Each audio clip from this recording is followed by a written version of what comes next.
It's a childhood milestone that many parents dread.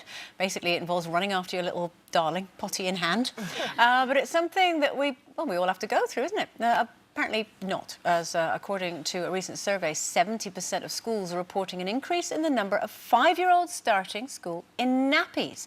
And actually, a leading expert has said that there are children as old as 9 who are still unable to use the toilet. Are you shocked by that? I am shocked, really, but do you think it might be because more women are working now, so there's not as many stay-at-home mums and they don't have the time when they go to nursery or childminders, maybe they're not doing the potty training with them? It does take a commitment and you have to follow through every single day once you start on that journey, and I think a lot of children, if you push them too soon, it can scare them and make them very anxious about it, so you have to kind of time it and make sure that it's tricky, but I think it's such an important stage, you know, physically and mentally to get to, especially when they start school and they might have other children laughing at them. It's something that really needs to be addressed. Yeah. I don't know how, I mean, the one area of concern I would have about it is how specific the statistics are, because obviously there are certain disabilities with children that require them to wear nappies. But that aside, I do think that there is an issue. And it's quite interesting, actually, because we asked a lady called Amanda Jenner from the Potty Training Academy about it.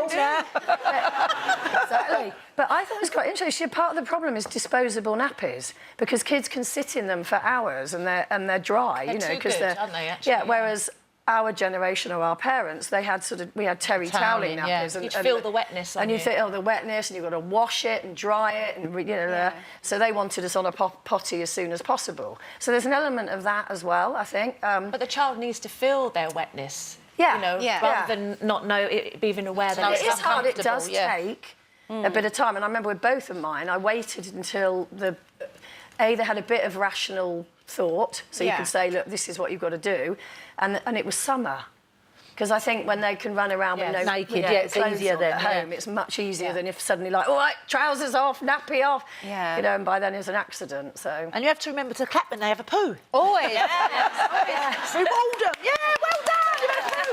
I still do. My nearly 16-year-old gets horrified. Mummy's so proud of you. I know.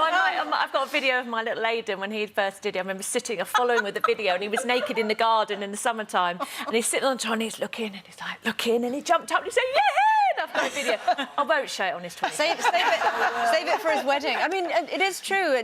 Apparently years ago it was 15 months was the sort of average age that a child was potty trained. Now it's 3 years. There's many, as you heard in the report, kids being sent to school, the expectation that teachers will do it. But it is a difficult one, and you're right, you have to find the balance in terms of when kids naturally feel ready, and they're all different. And boys are always a bit slower than girls, obviously. Yeah, but Amanda again, from the Potty Training Academy, says it's the most difficult milestone, apparently, according to parents. Which I don't know. Or maybe I just had it easy.